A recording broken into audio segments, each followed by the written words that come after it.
One of the questions I get asked all the time is, Ariana, if you were building your own kitchen, what would you do? And my answer today is very different than it would be 10 years ago. After 25 years of designing homes, remodeling homes, building homes, and walking back into those homes years later, I have learned something important. The things people obsessed over during design process are rarely the same thing that has the biggest impact on their everyday life. I watched people spend weeks debating countertop samples. I've seen entire meeting dedicated on cabinets colors. I had conversations that lasted hours over appliance selections. And yet, when I speak to homeowners years later, they usually are talking about something different. They're talking about how everyone gathers. They're talking about how easy the kitchen is to use. They're talking about whether the room feels calm or chaotic.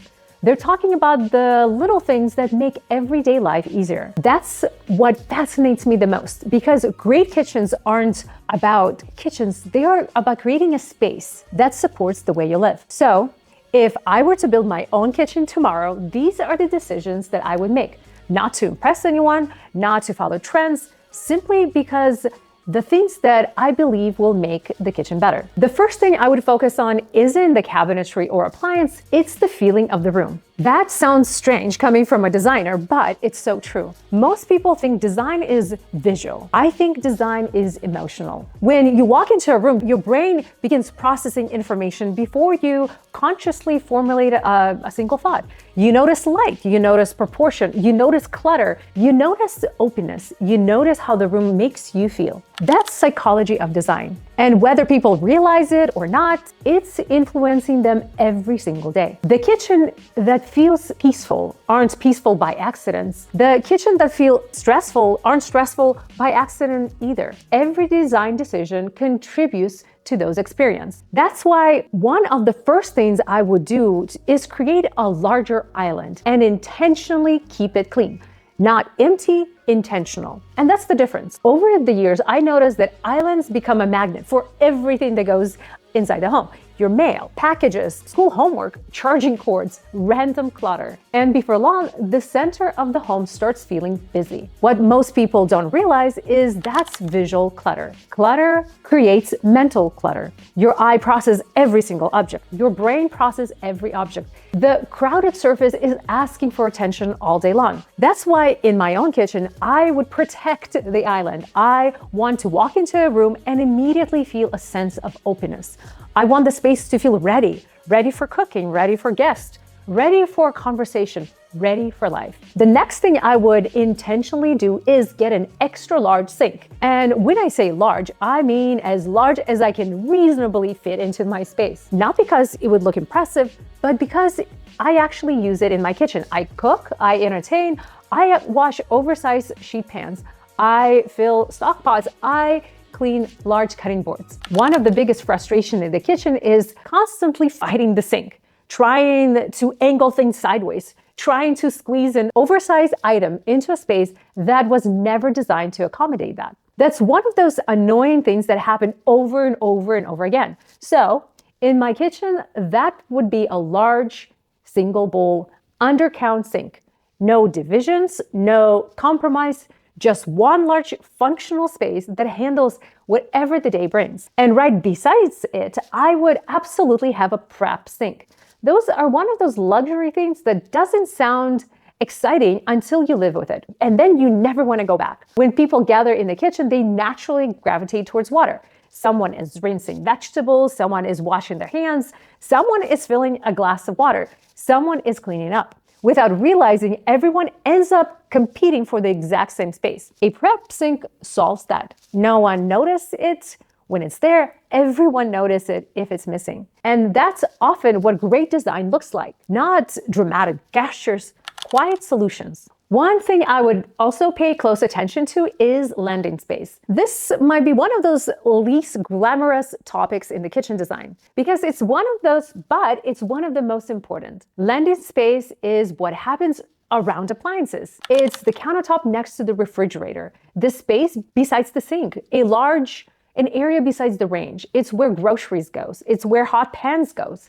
It's where life happens. When those spaces are missing, the kitchen feels awkward. You find yourself carrying things further than you should, searching for the place to place things down, creating unnecessary movements. The best kitchens feel effortless, and effortless is usually the result of thoughtful planning. When it comes to storage, I choose drawers almost everywhere. Years ago, I thought, lower cabinets were perfectly fine. But when I started paying attention to how people actually use them and how I use them, no one really enjoys kneeling down on the floor trying to find a pot in the back corner of the cabinets. Drawers bring everything to you. You pull them open and you see what you have. You grab what you need, done. The less friction there is between you and the things that you're using every day, the better kitchen functions.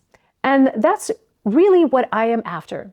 Reducing friction, making everyday tasks easier, making the room work harder so that people using it do not have to. When it comes to appliances, I care less about showing them off and more how they contribute to the overall feel of the room. If budget allows, I love pantry-ready appliance, not because it's luxury, because it creates visual calm. The kitchen starts feeling like an architectural instead of collection of machines.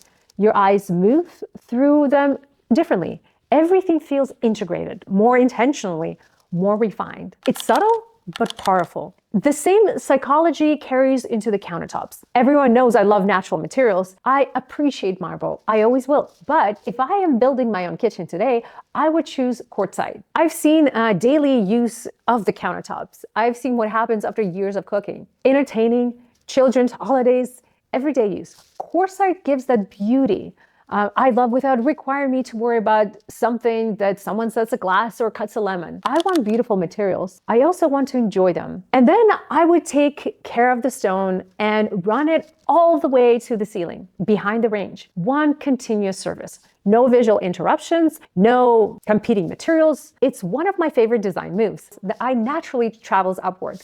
The room feels taller, cleaner, more sophisticated. And it creates a sense of visual quietness that is different to achieve any other way. Another feature I would absolutely introduce is instant hot water. It's one of those things that people consider luxury item.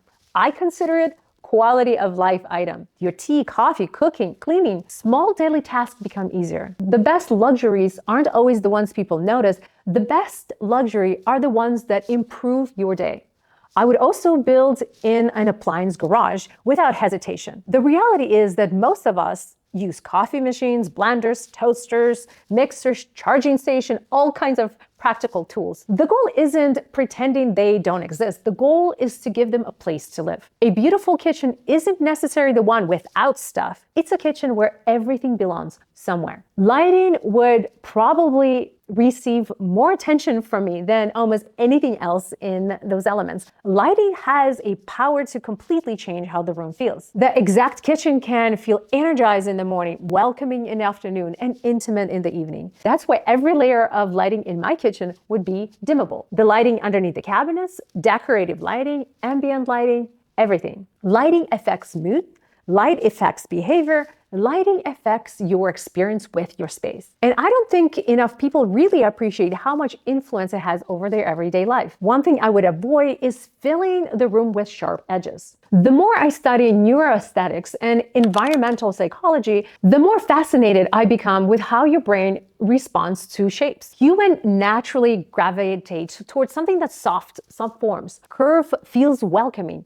Gentle transition feel comfortable. Round corners feel approachable. That's why I love introducing subtle curves whenever possible. A softening island corner, a curved stool, round edge details. Those aren't dramatic decisions, but they create a different emotional response. The room feels warmer, the room feels friendlier, the room feels more human. That's exactly what I want. When people ask me, what makes a kitchen feel expensive? They often are surprised by my answer. It isn't the countertops, it isn't the appliance package, it isn't even the cabinetry.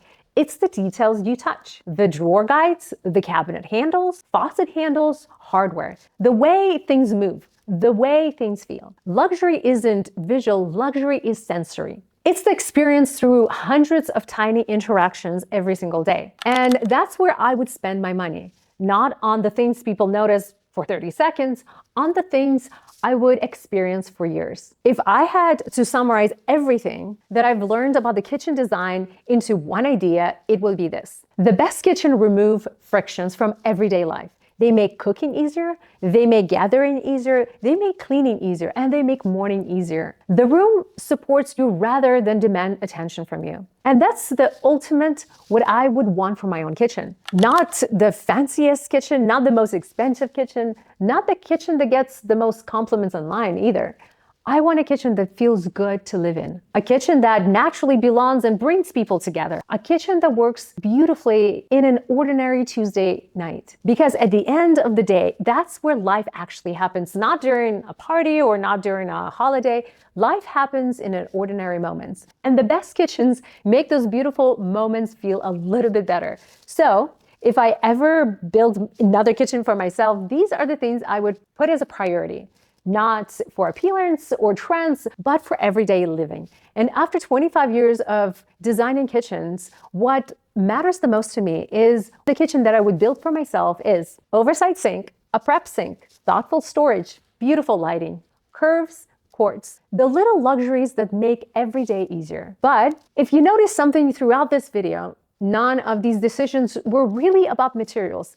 They were about people. They were about the space and how it makes you feel when you walk into it. They're about reducing stress, creating comfort, and making the life flow a little bit more effortless. The longer I do this, the more convinced I become that great design isn't something that you simply see. It is something you experience. It's the feeling you get when the room just feels right, when everything has a place, when the lighting matches the mood, when your body naturally relaxes, when people gather without being asked, when no one is hurrying to leave. That's what I'm chasing for when I create my kitchens. Not perfection, not trends, not bragging rights. I am trying to create a space that supports real life because at the end of the day, no one remembers the faucet they chose. No one talks about the cabinetry 10 years later. What they remember are the conversation.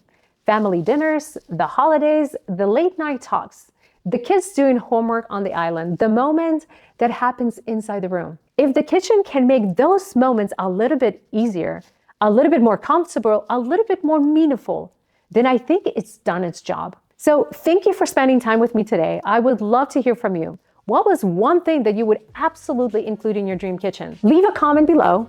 And in the next video, I'm going to walk you through the kitchen layouts that work best for real life and why some kitchens still feel effortless while others, they never quite get there. So I will see you in the next one.